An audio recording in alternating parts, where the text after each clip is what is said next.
Question है write the major product in following reaction कि कुछ रिएक्शंस है उनमें आपको मुख्य उत्पाद बताना है, मेजर प्रोडक्ट क्या बनेगा। तो इसकी मैं फर्स्ट रिएक्शंस ये लेता हूँ जिसमें मैंने एथिल बेंजीन और एक NO2 जोड़ रखा है। रिएक्शन में ब्रोमीन से करवा देता हूँ, इसमें मैंने हीट प्रेजेंस में ले ली। दूसरी रिएक्शन मैंने प्रोपीन के साथ ब्रोमीन की रिएक्शन करवाई, यहाँ पर भी मैंने प्रेजेंस हीट ले ली। तीसरा प्रोपीन की ही रिएक्शन में HBr के साथ करवाता हूँ in presence of alkyl peroxide, कोई कार्बनिक पेरोक्साइड है। फोर्थ रिएक्शन मैं यहाँ पर ये साइक्लोहेक्सेनॉल लेता हूँ और उसकी रिएक्शन SOCl2 से करवा देते हैं और पिरिडीन इसमें प्रेजेंस ले लेते हैं। फिफ्थ रिएक्शंस मैं यहाँ पर बेंजीन और आगे CH2OH है, इधर एक OH डायरेक्ट बेंजीन से जुड़ रहा है, उसकी रिएक्शन HBr से करवा देता हूँ। तो ये जो 5 रिएक्शंस हैं इनमें मेजर प्रोडक्ट क्या बनेगा वो देखते हैं। तो देखो ब्रोमीन के साथ जब इसकी रिएक्शन होगी तो ये Br कहाँ जुड़ेगा। यहाँ पर बेंजीन से डायरेक्ट जो कार्बन जुड़ता है उसको बेंजिलिक कार्बन कहते हैं, मालूम है। तो हम अगर लाइट लेंगे या हीट डालेंगे तो ये जो बेंजिलिक कार्बन के हाइड्रोजन हैं वो रिमूव होंगे, यहाँ से एक H हटेगा और एक Br जुड़ेगा। तो जो मेजर प्रोडक्ट है वो ये बनेगा जिसमें एक मैंने यहाँ से H हटा दिया और Br जोड़ दिया और बाकी ऐसा का ऐसा लिख दिया। ये मेजर प्रोडक्ट बन गया हमें। इसमें एक बार तो हम ये सोच सकते हैं कि भाई Br 2 है तो यहाँ डबल बॉन्ड है, एक एक Br जोड़ दो काम हो जाएगा, लेकिन नहीं, हीट की प्रेजेंस में डबल बॉन्ड वाले कार्बन के पास वाला जो कार्बन है जिसको हम एलाइलिक कार्बन कहते हैं, एलिलिक कार्बन कहते हैं, यहाँ का हाइड्रोजन हटेगा और एक हेलोजन यहाँ जुड़ेगा। तो प्रोडक्ट क्या बना, CH2 CH double bond CH2। मैंने यहाँ से एक H हटा दिया और एक ये Br जोड़ दिया, ये हो गया इसका मेजर प्रोडक्ट। इसमें देखो HBr के साथ रिएक्शन होगी, लेकिन मैंने यहाँ पर पेरोक्साइड की प्रेजेंस ले ली। कल मैंने बताया था पिछले वीडियो में कि आप एंटी मार्कोनिक आप जरूर यहाँ पर फॉलो करो। Br वहाँ मत जोड़ो जहाँ हाइड्रोजन कम है, वो तो मार्कोनिक आप था। पेरोक्साइड की प्रेजेंस में अपोजिट काम करना है, तो Br यहाँ जोड़ो, H यहाँ जोड़ो। तो इसका मेजर प्रोडक्ट बना CH3 CH2 CH2 Br। और ये इसमें साइक्लोहेक्सेनॉल है, SOCl2 की रिएक्शन होगी और इसका मैंने OH हटाया और एक Cl जोड़ दिया डायरेक्ट। यहाँ पर इस जगह लिख देता हूँ मैं, ये साइक्लोहेक्सेन है, OH हटाया एक Cl जोड़ दिया और SO और एक O, SO2 हटी, H और Cl, HCl निकल गया और मेजर प्रोडक्ट ये बन गया अपना साइक्लोहेक्सेन से एक क्लोरो जुड़ा हुआ है, क्लोरो साइक्लोहेक्सेन बोल सकते हैं। इसकी रिएक्शन में HBr के साथ जब आप एल्कोहल की रिएक्शन करवाते हो तो ये वाला OH हटेगा और H हट जाएगा और Br यहाँ जुड़ जाएगा। आप कह सकते थे ये भी तो OH जुड़ा हुआ है तो इसके साथ रिएक्शन क्यों नहीं हुई, क्योंकि ये OH एरोमेटिक रिंग से डायरेक्ट जुड़ रहा है, जबकि ये OH एरोमेटिक रिंग के कार्बन से नहीं जुड़ रहा है, अलग से जुड़ रहा है। ये बेंजिलिक कार्बन पर OH है, ये OH हटता नहीं है क्योंकि इसमें रेजोनेंस आ जाता है, अनुनाद एक प्रभाव लगता है जिसमें इलेक्ट्रॉन नीचे उतरते हैं और यहाँ डबल बॉन्ड कैरेक्टर आ जाता है, द्विबंध के गुण आ जाते हैं। तो अगर डबल बॉन्ड बन गया तो फिर OH हटेगा नहीं, क्योंकि डबल बॉन्ड को तोड़ना थोड़ा मुश्किल होगा। तो OH ये वाला हटेगा नहीं, ये वाला OH इजीली हटेगा, H और OH हटा और Br यहाँ जुड़ गया। तो मेजर प्रोडक्ट यहाँ पर ये बनेगा, ये OH एज इट इज रहेगा। क्लियर। तो एल्किल हैलाइड बनाने की मैंने विधियाँ बता दी, मेथड बता दिए पूरे, और इन पर आधारित मैंने कुछ क्वेश्चंस भी देख लिए। अब हम पढ़ेंगे इसका अगला टॉपिक और वो है फिजिकल प्रॉपर्टीज, भौतिक गुण। हम पढ़ेंगे हेलो एल्केन के भौतिक गुण, फिजिकल प्रॉपर्टीज। भौतिक गुणों में सबसे पहले मैं आपको बताऊं कि ये जो एल्किल हैलाइड होते हैं अगर बिल्कुल प्योर हैं, शुद्ध हैं, तो इनका अपघटन नहीं होगा, कोई रंग नहीं देंगे, या मैं कहूँ बिल्कुल शुद्ध है तो ये रंगहीन है, कोई रंग नहीं देंगे। लेकिन अगर एल्किल आयोडाइड और एल्किल ब्रोमाइड हैं तो ये प्रकाश की उपस्थिति में अपघटित हो जाते हैं। RI RBr ये रिएक्टिव होते हैं ज़्यादा, और रिएक्टिव होने के कारण इसमें से आयोडीन निकलेगी और इसमें से ब्रोमीन निकल जाएगी अगर आप दो ले लेते हो उनके। इनका कुछ रंग होता है, तो हम ये कह देते हैं कि एल्किल ब्रोमाइड और एल्किल आयोडाइड डिकम्पोज्ड होकर, अपघटित होकर पीले रंग का कोई कंपाउंड बना देते हैं, या मैं कहूँ पीला रंग दे देते हैं। पहला भौतिक गुण हो गया। दूसरा, अपने जो शुरू वाले एल्किल हैलाइड है जिनमें एक तो मेथिल क्लोराइड है, एक CH3Br है मतलब मेथिल ब्रोमाइड है, और एक एथिल क्लोराइड है, ये गैस है। इनके अलावा जो है वो द्रव है, और अगर अपन खूब सारे कार्बन बढ़ाएं तो आगे जाकर ठोस भी बन जाते हैं। तो ये जो है मेथिल क्लोराइड, मेथिल ब्रोमाइड और एथिल क्लोराइड, ये गैस होते हैं। तीसरा भौतिक गुण, तीसरा जो फिजिकल प्रॉपर्टीज है वो है बॉइलिंग पॉइंट, क्वथनांक। क्वथनांक क्या होता है कि जब किसी लिक्विड को, द्रव को अपन गर्म करें तो वो उबलेगा, और वो टेम्परेचर जिस पर को उबल कर भाप में चेंज होने लगे, हम कह देंगे कि वो टेम्परेचर ही क्या है, क्वथनांक है, बॉइलिंग पॉइंट है। तो क्वथनांक डिपेंड करता है मॉलिक्यूलर वेट पर, मतलब अणुभार पर, कि अगर किसी कार्बनिक यौगिक का, ऑर्गेनिक कंपाउंड का अणुभार बढ़ता है तो वांडरवाल आकर्षण बल भी बढ़ते हैं, वांडरवाल बलों में वृद्धि होती है, और वांडरवाल आकर्षण बल अगर बढ़ते हैं तो फिर उस कंपाउंड का बॉइलिंग पॉइंट, क्वथनांक भी बढ़ जाता है। इस बात को हम समझेंगे अभी कि अणुभार बढ़ने पर वांडरवाल इंट्रैक्शन फोर्सेज में इंक्रीज, या मैं कहूँ बढ़ोतरी होती है, और उसके कारण फिर बीपी बढ़ जाता है, क्वथनांक बढ़ जाता है। लेकिन अगर अणुभार समान है, मॉलिक्यूलर वेट या मॉलिक्यूलर फॉर्मूला अगर समान हो, तो 1 डिग्री, 2 डिग्री और 3 डिग्री एल्किल हैलाइड में 1 डिग्री का जो क्वथनांक है वो ज़्यादा होगा।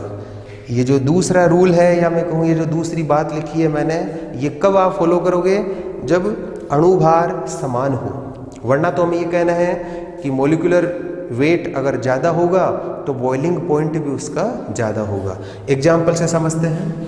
एक तो मैंने लिया छोटा सा CH3Br, एक मैंने ले लिया 2 कार्बन का C2H5Br, एक मैंने 3 कार्बन का ले लिया C3H7Br।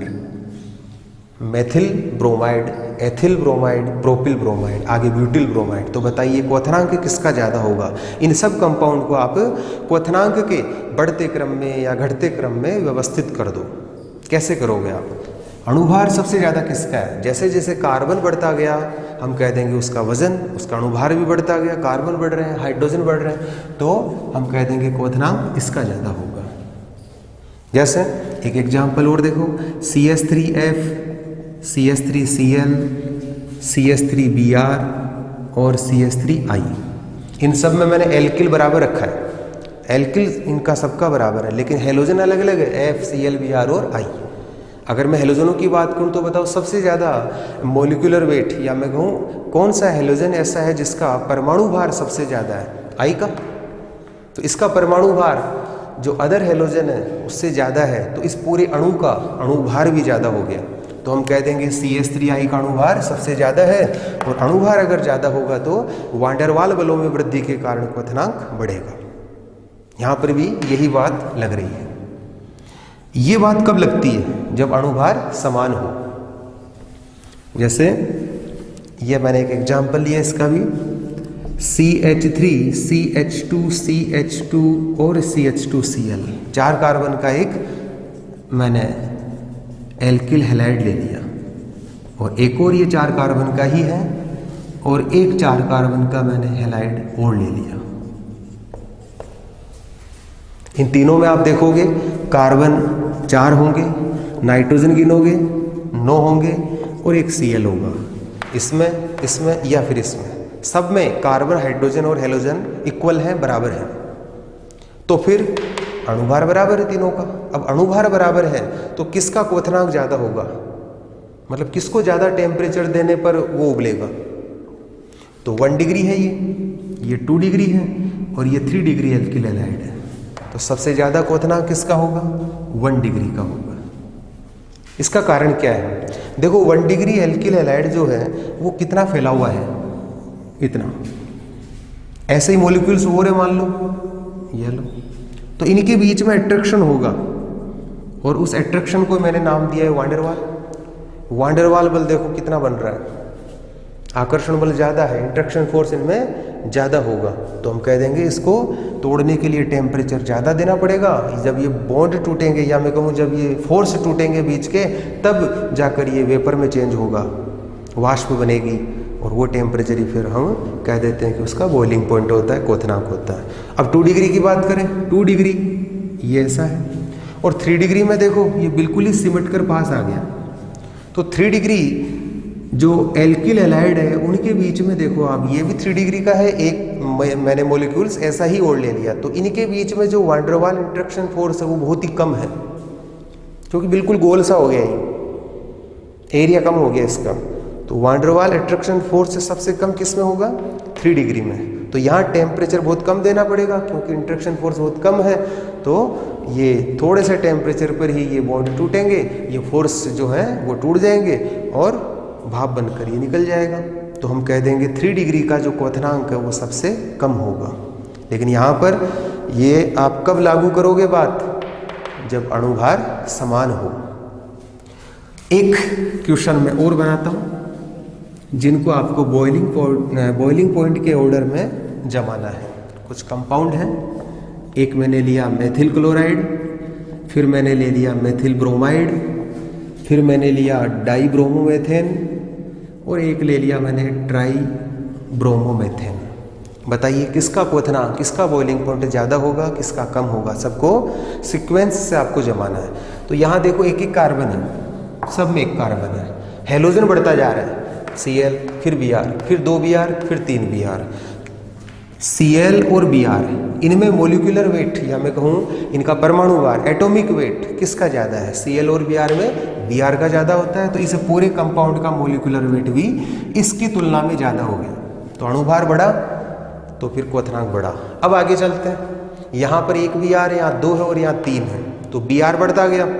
Br बढ़ेगा तो हम कह देंगे मोलिकुलर वेट भी बढ़ेगा, अणुभार भी बढ़ेगा, और अणुभार बढ़ेगा तो क्वथनांक बढ़ता जाएगा।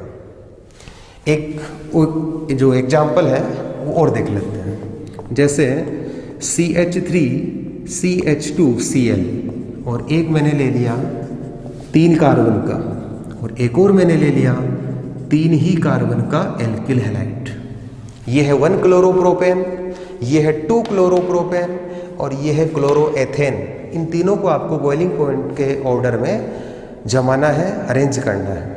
कैसे, 2 कार्बन है और यहाँ 3 कार्बन है। ऑब्वियसली 3 कार्बन है तो मोलिकुलर वेट भी इसका ज़्यादा होगा, अणुभार ज़्यादा तो क्वथनांक ज़्यादा। अब इन दोनों की बात करें, इन दोनों में देखोगे आप तो कार्बन, हाइड्रोजन और हेलोजन सेम है, बराबर है भाई, बराबर है। इसका मतलब इनका अणुभार समान है, और अणुभार समान है तो फिर आपको बॉइलिंग पॉइंट का ऑर्डर इससे लेना है कि 1 डिग्री का ज़्यादा होगा या 2 डिग्री का, 1 का होगा। यहाँ पर ये 1 डिग्री है और ये हेलोजन जिस कार्बन से जुड़ रहा है वो 2 डिग्री कार्बन है, तो मैं कह दूंगा ये 1 डिग्री एल्किल हैलाइड, ये 2 डिग्री एल्किल हैलाइड। तो क्वथनांक किसका ज़्यादा होगा, 1 डिग्री का। ये लो, क्लियर। अब हम बात करते हैं इनकी डेंसिटी की, कि जो एल्किल हैलाइड होते हैं, हम पढ़ रहे हैं फिजिकल प्रॉपर्टीज, तो अगला जो भौतिक गुण है वो है डेंसिटी, घनत्व कहते हैं हम इसको। तो alkyl fluoride, alkyl chloride, alkyl bromide और एल्किल आयोडाइड में से ये जो शुरू वाले मैंने 2 लिखे हैं, ये तो पानी से हल्के होते हैं, और ये जो बाद वाले मैंने 2 लिखे हैं ये पानी से भारी है, मतलब इनका घनत्व पानी से ज़्यादा होता है, डूब जाते हैं। और इनका घनत्व पानी से कम होता है तो ये डूबते नहीं हैं, तैरते हैं। ये हो गया घनत्व का। एक है सोल्यूबिलिटी। सोल्यूबिलिटी मतलब विलेयता, कि पानी में घोले तो क्या होगा। अपने जो एल्किल हैलाइड हैं इनको अगर मैं पानी के साथ मिला दूं तो ये बहुत ही कम घुलते हैं, थोड़े बहुत ही घुलते हैं। इसका कारण क्या है? इसका कारण है कि ज़रूर एल्किल हैलाइड और पानी के बीच में जो इंट्रैक्शन फोर्स है वो उतना ज़्यादा स्ट्रॉन्ग नहीं बन रहा, इसलिए ये घुल नहीं पाते हैं। इसको ऐसे समझो कि मैंने एक पात्र में एल्किल हैलाइड भर लिया और दूसरे कंटेनर में मैंने पानी भर लिया। ये लो, अब मैं एक बड़ा पात्र और ले रहा हूँ, इसमें मैं इन दोनों को मिला रहा हूँ। तो यहाँ पर एल्किल हैलाइड के जो मॉलिक्यूल्स हैं उनके बीच में अट्रैक्शन है, यहाँ पानी के जो मॉलिक्यूल्स हैं उनके बीच में अट्रैक्शन है। और जब इन दोनों को मिलाया जाएगा तो एल्किल हैलाइड और पानी इनके बीच में भी एक अट्रैक्शन डेवलप होगा, जनरेट होगा।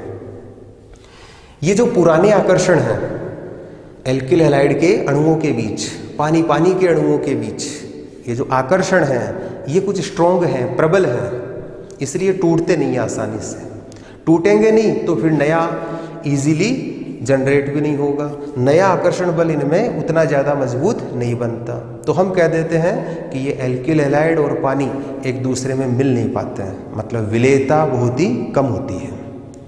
तो फिजिकल प्रॉपर्टीज़ कंप्लीट हमने पढ़ ली। अब नेक्स्ट वीडियो में हम पढ़ेंगे हेलो एल्केन के केमिकल प्रॉपर्टीज़, रासायनिक गुण। आज का वीडियो यहीं समाप्त करते हैं अपन।